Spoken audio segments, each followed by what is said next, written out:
Good morning. I'm Lauren, and this is Chef Julie, and we're two of Festival's registered dietitians. This morning, we're joining you from our kitchen, and we're making a fabulous Mediterranean dish, aren't we, Julie? Yes, this is so exciting. I love all the flavors that we're going to put in this, so I'm really excited to show you how to make it. I'm excited too, because I love Mediterranean foods and all the flavors that go with it. And the coolest thing about this is it's one pot, so we're just using this one pot for the entire cooking process, which is awesome. Oh, definitely for dishes, yes. Yes, we don't like dishes. So in goes some olive oil, because we know olive oil is perfect for Mediterranean, right? Yes, definitely the heart-healthy fats. It's Yes, great. it's good for us. So we're going to let that get just a little hot. I see it it's doing a little rippling, so we know it's getting hot because I already had my pan on. And then some onions are going to go in. And what's cool about this, I love using oil and sauteing onions and garlic first because it starts kind of our layers of flavor. So that's what we're doing. So I'm going to stir that around. Okay. And I'm just going to kind of let those caramelize just a little bit. And if you had like a red onion or something at home, you could use that too. Okay, so you used a white onion or a yellow onion? Yellow. Okay, yellow. Yes, if you had white, it's a little sweeter, but you could use that too. Okay.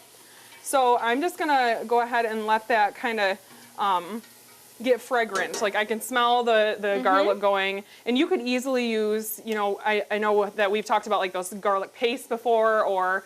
Even those little minced garlic jars, I really like Yes. those. You can keep them in the fridge for a longer period of time too. Yeah, so that makes it really easy. So whatever you have at home, you can use.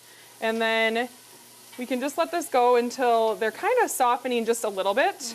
And I love this because it really makes your kitchen smell wonderful. It does. And makes it really get you in the mood for the dish, at least Right. for me. Yes, for sure. And so we know that it's going to taste good because we're starting those layers of flavor. Yeah. Next, we have orzo. So I'm going to let that toast in here. So I'm going to go ahead and put it in. Okay. You've had orzo before? Yes. So for those of you at home, it looks similar to a rice, but it's actually a pasta, and we're using whole wheat. Yes. So it's a whole wheat pasta, essentially, just in a little bit smaller Exactly.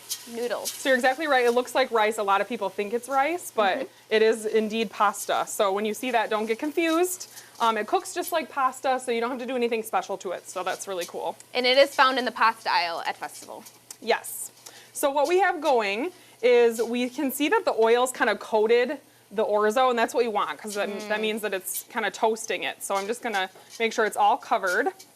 And then we're going to go ahead and add in, this is 4 cups of low sodium vegetable broth. Great. So we're going to add that in. And then what's going to happen is we're going to kind of turn this up on high and let it kind of simmer, boil a little bit. And then we're going to put the top on. And what's going to happen is that orzo is going to soak in all of the vegetable broth, and it's going to make a sauce. And because the orzo is kind of starchy, it is going to make it real nice and thick. So we don't have to kind of make a roux or anything like that to make a sauce. So that's why you're using the vegetable oil, the vegetable broth instead of water, which normally with pasta, you boil it in water, but instead we're using the vegetable broth. Exactly. So this part's going to take about 15 minutes. So I'm going to go ahead and put the top on, let that crank up to high, and then we'll put all those yummy Mediterranean flavors in there. Can't wait. All right, Lauren, it looks like our orzo's all done. As we can see, all the liquid is absorbed. Yes, and it smells divine. Yes, correct? and they all kind of expanded, which is really great. It looks more like a pasta now than a rice. Yeah, so I just think it's so cool that how much it absorbed that and made its own sauce. I just think it's so exciting. So I have a question. So I would love to make this for dinner tonight, but I only have chicken broth in my fridge. Totally fine. You can use whatever broth you want.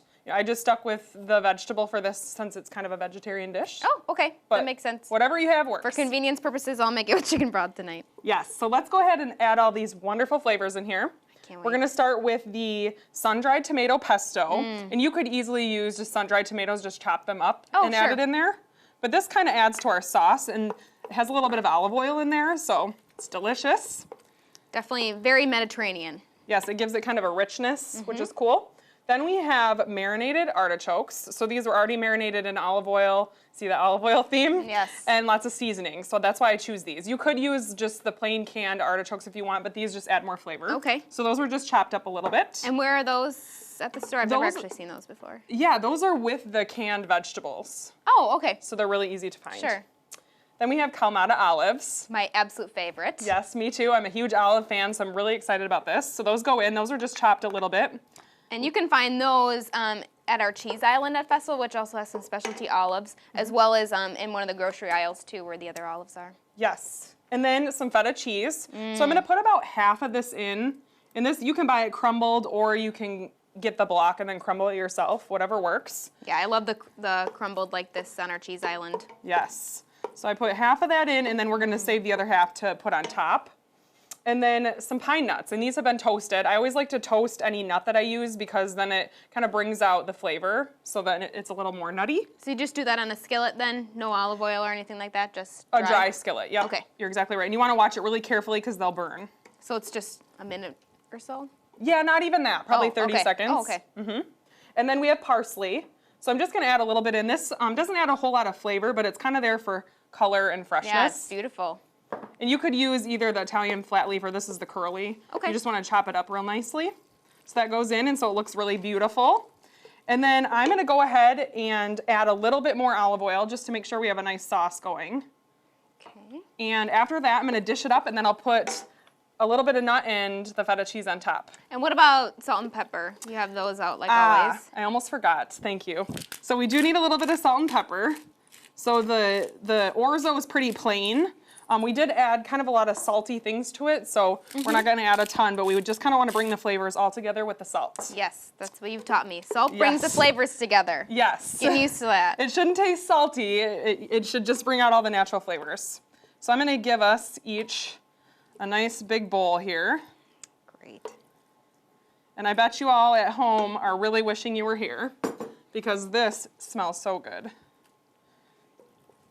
So there we go. And then like I said, we're going to add just a little bit of feta cheese to the top. I'm going to feta mine up here. Yes, absolutely. Perfect. I know how much you love it. And then some pine nuts. You want some pine nuts on yours? Yeah, that would be good too. Perfect. How about parsley? One dish dinner. Yes, love it. Yes. Just for that color. So like I said, I promised that we so would only use beautiful. one pot to make this. And I wasn't lying, so thank you. So then we don't have much dish going on either, which is cool. I got to get an olive in here for sure. Yes, I like to get a little bit of everything in each bite. I love this. This is excellent. And so simple. If you'd like this recipe, you can visit our website at bestfoods.com and click on the health and wellness link. This is actually one of your hot dish recipes, right, Julie? Yes, it sure is. We know you'll love it. Or so we hope. Back to you guys.